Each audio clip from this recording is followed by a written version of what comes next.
alaikum bandiraɓe fulɓe assalamu aleykum bandiraɓe josparaɓe inen ɗo e télé enen 5 TV o ko télé ɗo mo ganduɗa ko e télé international télé mo ganduɗa ne waɗe suivre télé mo ganduɗa ne yeeɓe télé mo ganduɗa ko 5 TV passe partout kañum haala mum haalte foof do e Sénégal do e wuure do e monde he hande noon mami noon ɗo ko invité goto rapport am ɗum gomo hoɗon jahon wuuro ngo kadi eyyi ko région mo Kolda département mo Vélingara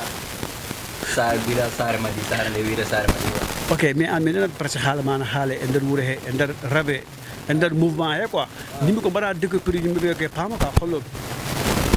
eyyi ko noon tigui kam ana andi rek mbaɗoɗo wonnonire yengu e nder game he des fois ko noon yarata quoi il faut ko wonnoni e jommo inde muɗum haale quoi donc minen kala wonnoniren ko e région mo Kolda men goni ɗum woni Fuladu donc minen kala minen mbaɗa hen musique mo ganduɗa ko musique cosaan quoi e ɗemgal amen ngal ɗum woni pulaar ok voilà mais joni hol dara musique aɗa andi sa daari rap pulaar pulaar no heewi couleur to daɓi joni sa daari rap pulaar o te rap pulaar goni sa daari kadi joni ummi kadi jetti place mum aɗa andi hande rap so haali pulaar ganduɗa ɗum ɗo o ko Fouta jeeya walla o ko Kaɓada jeeya mais onon groupe onon kadi no wiite holen kadi natɗon e rap minen groupe amen o ko feeñi fooli Fuladu ko fitti ɗum feeñi fooli Fuladu a nani feeñi o ranko ko feeñi ko dula ko hunde wonnonire jaltunde dula o ko wiyete no saare moɗon ko Agnam jaliɓe jalti toon voilà kono minen kala ko noon ɓe jaltiri nokkure amen ɗo saare madi ok mais joni aɗa andi saare madi de yo heɓe ko paama nimɓe kadi pitana quoi lerna yimɓe carrément ba paama aɗa andi woto heɓa no liiri affiche o aɓa namɗo kam inde ɗe ko fitti ko addi ɗum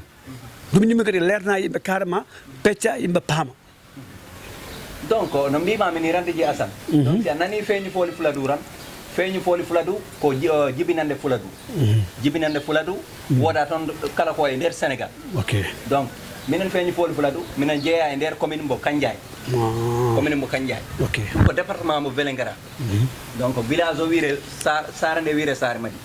ok donc minen feeñi fooli Fuladu ko ɗon min goni minen mbaɗa hen wonnonira yengu e meccal ngal jaliya o cosaan fulɓe o quoi mais hol onon aɗa joni onon mbiɗon kon rapport quoi mais onon ko culture cosango fulago mbatton représente walla ko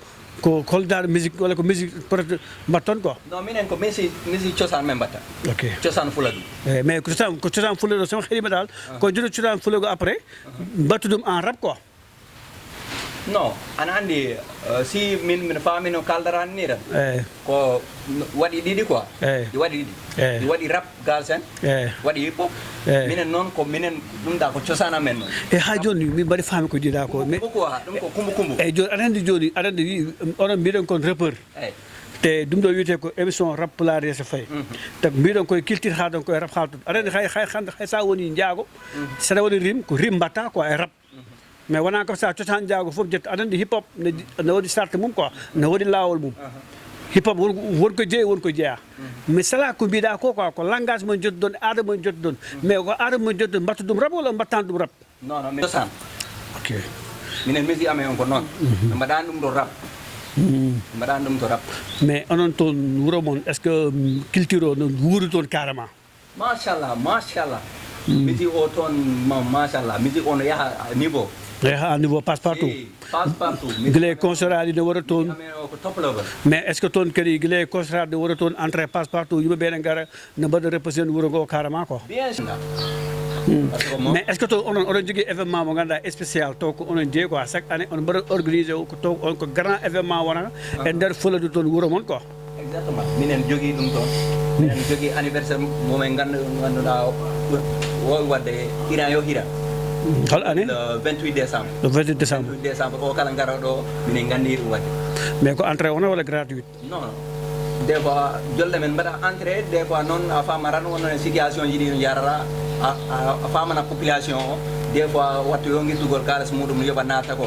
des fois waɗa wonnon e plenaire mokka jomumen fansoji ɗi kala mbaɗa hen profité gara pijjon jaldon quoi joni rakkam ɗo goto fissa ko mbiyata ko yimɓe keɗo ko oro fulɓe goni guel korel am to dow dow oro fulɓe goni dande am ndero dow dow oro fulɓe goni nabale ñongol to dow dow oro fulɓe goni korel am to dow dow oto fulɓe goni guel korel am to dow dow oto fulɓe goni dande am ndero dow dow fulɓe ngoni naɓa leñol ngol to dow dow aɗa fulɓe ngoni kel korelam to dow kanni luwaram dane nde ha mi yiƴa ngol ɗo ay jara ko tawa nanani le ngol ɗo pes ngol ɗo feeñi yuɓɓile ngol ɗo mayejo ngol ɗo feeñi yuɓɓile ngol ɗo mayejo hey ko nanta e leɓe minen ñimi ngol ɗo dande men nde yuɓɓile kawral kala noon to gonɗa mantor ko gonɗa e kala noon to jaaɗa mantor ko gonɗa hay goto wawara ittude hoore mum noon de ko woni de ko woni merci joni après mi gattu hen joni ko keɗimi ɗo ko moom machallah par ce que an somi nanimi dal on ko genre rap sol presque mbatton quoi on jimat quoi on jimat quoi mais onon don comme tal somi nani ɗa wuuro mon ko jumgol ngol ko ɓuuri forde toon carrément quoi e nder wuuro mon toon quoi mi famani exactement ko côté jumol ngol quoi ko on ɗon banggue ɓuuri ɗon darade quoi eyyi koto on banggue men ɓuuri darade on banggue men ɓuuri darade quoi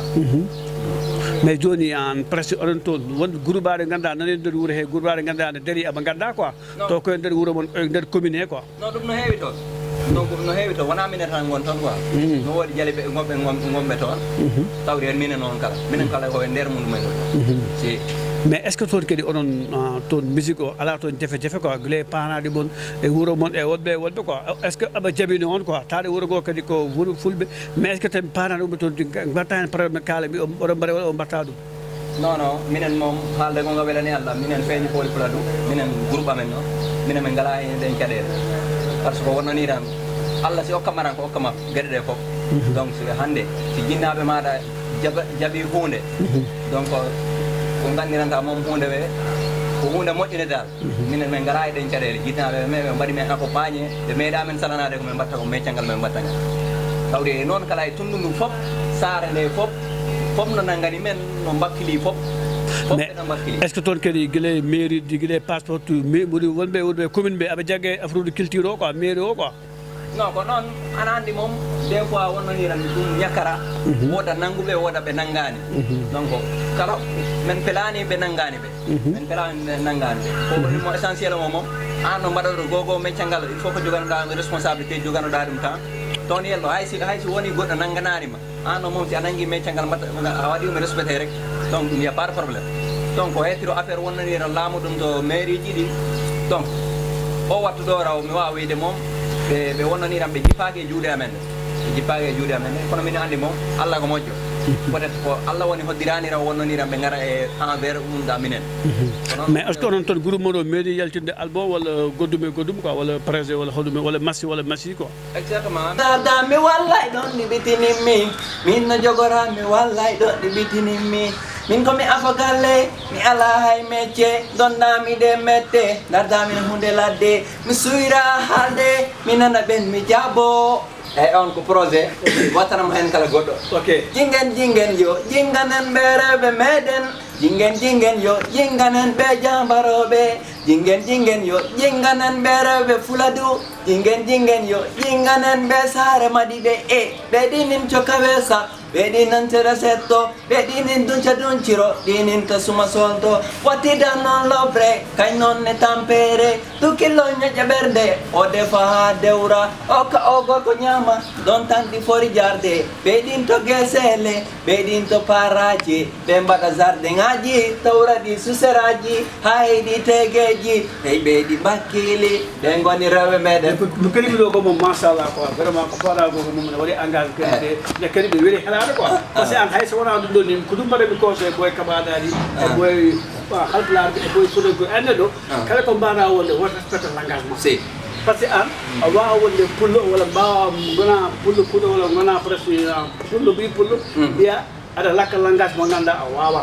woni ko a nanani anglais quoi jiiɗa waɗa anglais ɗum hay sa fayima e biduddi affaire o yaata mais vraiment ko kadimi ɗo ko moom machallah mais joni on projet o jaggui taw o jagat tawa tam non minen jaggi dat minen jaggi dat ɗum woni ɗo 28 décembre 28 décembre inchallah ɗo hay an on Diliar Assane a wawa hen wadde président no telo ma ar inchallah non inchallah mais onon joni no jiri ɗon rappelare yeeso fayi no jiri ɗon rappelare yeeso fayi non nomin jiiri rappelare ko yeeso fayi moom ko hunde nde ganduɗa ko mbaɗonde apporté wonnode e ɗemgal ngal ko heewi donc ballo ko wallata quoi non affaire moom télé o wonnaniran koko yarata yeeso yalla faabo en jam faabo en hen wonnanira ɓeydare wa si ko ɗum woni ko ñaagui min joni danaka koye pellel momin goni quoi joni an dirida télé SSC TV o jumta hen télé o ok SM5 TV donc si hanna woni ana mantora mantor ko gonɗa ko si ane woni mawnina mawnin ko gonɗa ko hay goro ala ɗon ko ɓuri noon ko wonko SM5 TV ɓen ko dow rangonta si a yii DJ Assane on ko tinniɗo si a yii DJ Nassane on ko tinniɗo caméraman menno on ko tinniɗo han ko gollengo kara goɗɗum DJ Assane min mi weltima min MC min mi weltima sa nani ɗi lime sa lima DJ Assane tawna noon ɗi heddi sa nani ɗi jaare sa jarani DJ Assane taw noon ɗi heddi han ko fulɓe ngoɗingol jimol ndeysan han ko fulɓe ngoɗingol jimol MC ko jalijo pullo joni haalama yoni fewi joni holo woni dañel ma mum ko batta taggoto wuuro ma e bandiraɓe ma ko dañel mo gonɗa donc mi salmina fop mino weltano e fop kala jeewoɓe SM5 TV mino jara ɗumen fop mino ñagore wonnani en jaam Allah faabo en jaam enen fop ɓeydana en firtare danda en kara e kasara ɓeyde cellal ngal quoi donc pi weltanama fop weltanama yo Allah faabo en jaam wa ok ko Didi Assane Mbaye rewnoɗo e rappelare so fayi e SSC TV sama gars yi comme ha goɗɗo numéro jaajëf